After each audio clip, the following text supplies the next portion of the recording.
I wanted to talk a little bit about the concept of object permanence and ADHD and the theory of now or not now.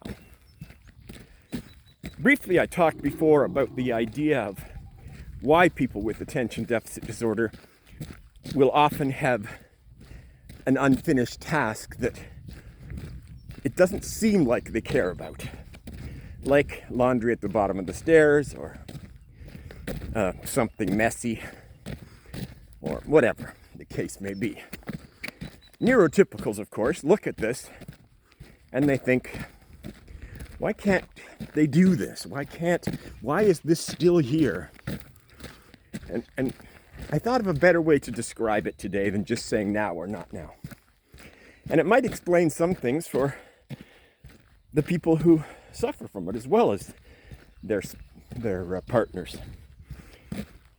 We see that thing, let's just say it's a cassette tape or something that's not really important. It's sitting on the ground, and every time I'll use a more specific example. Every time I go to the bathroom, there's something there that needs to be put away. I look at it and I think, I'm in the middle of something right now. I'll come back for that. And that's a sincere belief. I'll come back for that is what we think every time, despite 10 years of discovering that we don't really come back for that. Hi, chickies. So that's the not now part of it. Now, once we leave the bathroom, the object permanence takes place, and we no longer think of that ever again unless some external force triggers it and we remember. But that doesn't happen in the ADHD brain.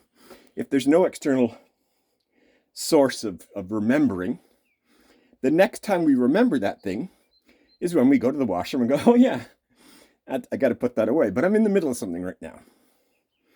So it's a repeating cycle, because putting that away is multiple steps.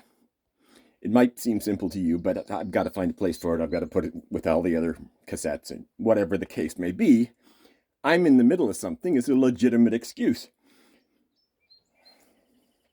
So it doesn't get put away. Now, you've probably seen a lot of videos online about people with attention deficit disorder, and they have tasks open all around the house.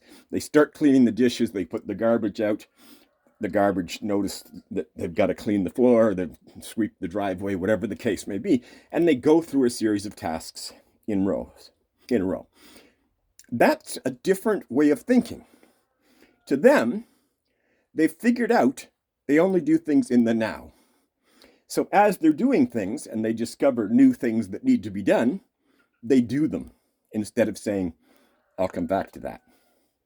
Now, this is actually a very healthy way of dealing with your ADHD, is to do everything you see in front of you. It might mean you've got unfinished tasks all over the house, but it also means wherever you go, there's something to do a little bit more of. So none of the projects may be done, but they'll all be in the process of being done. I learned this from my last roommate, who would walk from one room to another, and in the meantime paint that wall, build that furniture, rearrange things, and move things from one place to another. Always different in that house. And it works for him. And I realized it could work for just about everyone. Not all the time, but stop what you're doing, do that. Then if you've got nothing else, it might still be fresh enough in your mind to go back. But if it's not, continue on your day. Tomorrow, when you go to the washroom and you see, oh, the cassette is now sitting on that table over there where the plant needed watering, you go, okay, take the cassette, walk with it until something else sparks your attention, and follow through on that. Maybe you have the cassette still in your hand. So, two ways of solving the same problem. Both of them probably irritate your partner, but the cassette's no longer in the bathroom. There was more to this. Well, anyway, that's the now or not now theory. Because of the way our brains remember things, once it's out of memory, not out of memory, but once it leaves the current in front of us position, we don't think about it until something reminds us.